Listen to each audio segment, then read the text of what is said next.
Welcome back to another video. It's your favorite math professor here, Dr. Tarcia Hubert. And in this video, we are going to talk about students' t-distribution, all right? So this is going to be a new probability distribution that we are going to be using. And so before we talk about that, let's just go back over a term that we learned before called a point estimate. That is the value of a statistic that estimates the value of a parameter.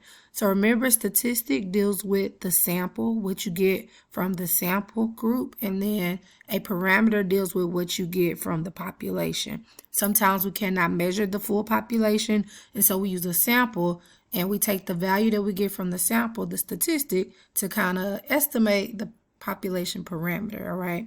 And so what we're going through is various statistical methods that will show us how to estimate these values of the population based on the sample that we have.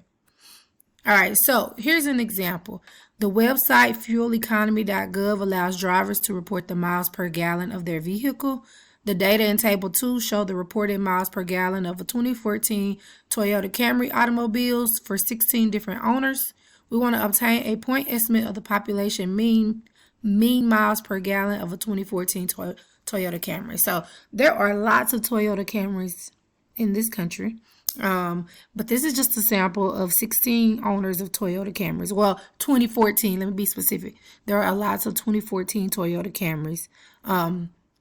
But here's a sample of 16 owners of 2014 Toyota Camrys. And this is what they reported, how many miles per gallon that their car can get. All right, we want to know the statistic, the sample mean, okay? Well, we want to obtain a point estimate for the population mean, which would be our sample mean. So to find the mean, we will add all these values up and then divide it by the number of numbers. And we have 16 because there are 16 people who told us how many miles they have, miles per gallon they have. So I have taken those 16 values and put them in Excel. I have put them in Excel. So you could basically add those up in a calculator and divide them by 16. But I'm going to put them in here because I'm also going to want to calculate something else later with it. So if I want to find the mean of these values, I will type in equal average. I will double click on it and then I will just highlight all of these values and close the parentheses. And that will give me the average right there. That is the mean. So in this case, that is our sample statistic or point. So our point estimate is our sample mean, which in this case is 28.1. That's what we just calculated in Excel. All right. So that is the point estimate. Now, what we want to do is we want to find confidence intervals for our population mean, right? Which means we want to have some level, some percent level of confidence that our interval will contain our true population parameter. And we have to calculate the margin of error just like we did with proportions. We'll do the same thing with the mean, but we run into an error or an issue when we try to calculate the margin of error. And the main issue is that once we manipulate our formula, we end up needing to use the population standard deviation, which we do not have. And so we end up having to use this sample standard deviation, which varies, which causes our distribution to vary a little bit. So before we use the Z table or the Z distribution, and now this is where our new model comes from, students T distribution, which was developed by William Gossett, and it is a new model that's like the Z score, like the Z distribution, but it takes into account the additional variability that's introduced by using the sample standard deviation instead of the population standard deviation, all right? So suppose a simple random sample of size n is taken from a population that follows a normal distribution. The distribution of t equal, this is our sample mean minus our population mean divided by our sample standard deviation divided by the square root of n, which is the sample size. This follows students t distribution with n minus 1 degrees of freedom, where x bar is the sample mean, s is the sample standard deviation. So all of these are terms we've used before. This is actually a form for the standard deviation, and the bottom is your, but now this is our t, okay, for doing t. Here is a graph that kind of shows you the student's t distribution versus a normal distribution. So here's our standard normal, and this is a student's t distribution with 12 degrees of freedom.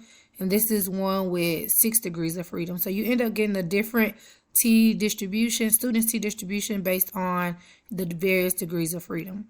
All right, so T distributions are bell-shaped just like normal distributions, and they are symmetric just like normal distributions, but they have what we call fatter tails. Their tails go out wider than the normal distribution. All right, so you can see both of these student T's, they go out a little wider than the standard normal distribution. There are some properties. There are 6 properties of the T distribution, and one is the T distribution is different for different degrees of freedom, which I just showed you. We saw 2 different ones, one with degree of freedom of 12, one with degrees of freedom 6. And again, the degrees of freedom is 1 minus your sample size, okay? And then the area under the curve is 1, just like with the normal distribution. The area to the left of the curve is equal to the area to the right of the curve, which equals, that's supposed to be 0.5. I don't know what happened to my 0.5, but that should be 0.5. Half of the curve is 0.5. The area underneath half is 0.5. And because it's symmetric, you get the same thing on both sides. Now, as T increases or decreases without bound, the graph approaches but never equals 0. And that's the same as with the standard. It gets really close to 0, but it's not going to touch 0. So even though it looks like it's touching 0, it's not touching 0, all right? The area in the tails of the T distribution is a little larger than the area in the tails of the standard normal, and that's because we are using the sample standard deviation and not the population standard deviation, all right? And that takes into account that variability in the T statistics. So if you can see, because it is wider, then you have more area under the curve here under the T than you do under the blue curve. You see that, the standard normal. And then lastly, as the sample size N increases, the density curve of T gets closer to the standard normal density curve. So as our sample size gets bigger, the curve will start to become more normal. All right, it'll get closer and closer to look like that blue curve as our sample size gets bigger. And that is because of the law of large numbers.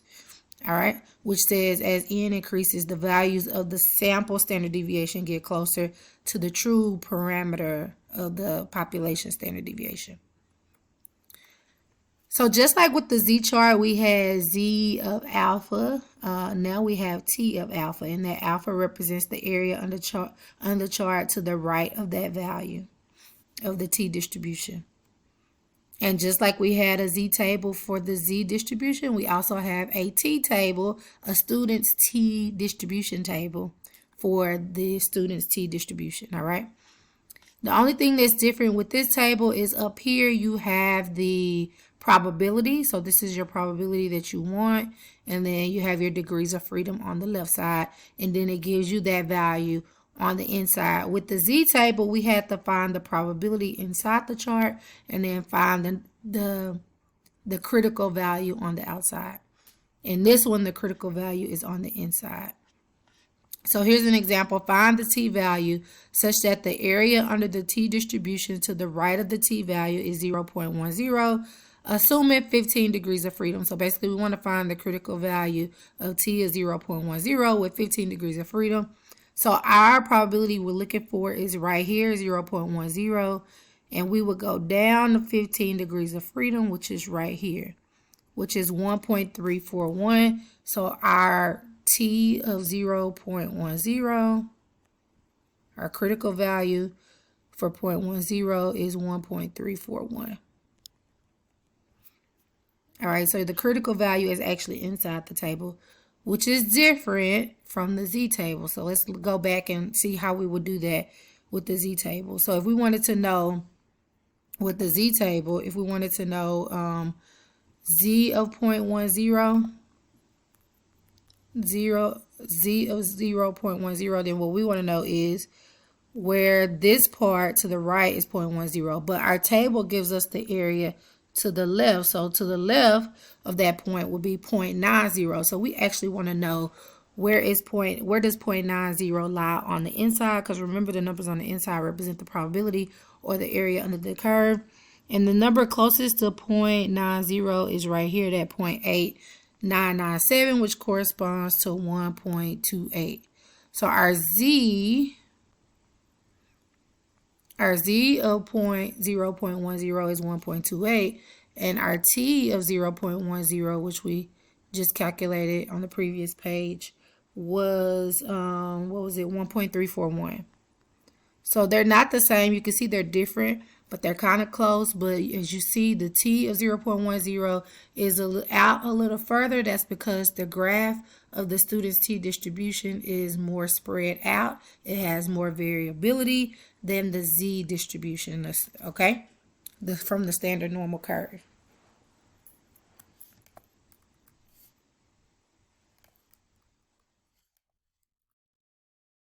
All right, and that's all that I have in this video, just introducing the student's T distribution. If you have any questions whatsoever, don't hesitate to reach out. I'm going to show you how to use the student's T distribution to calculate the confidence intervals in the next video.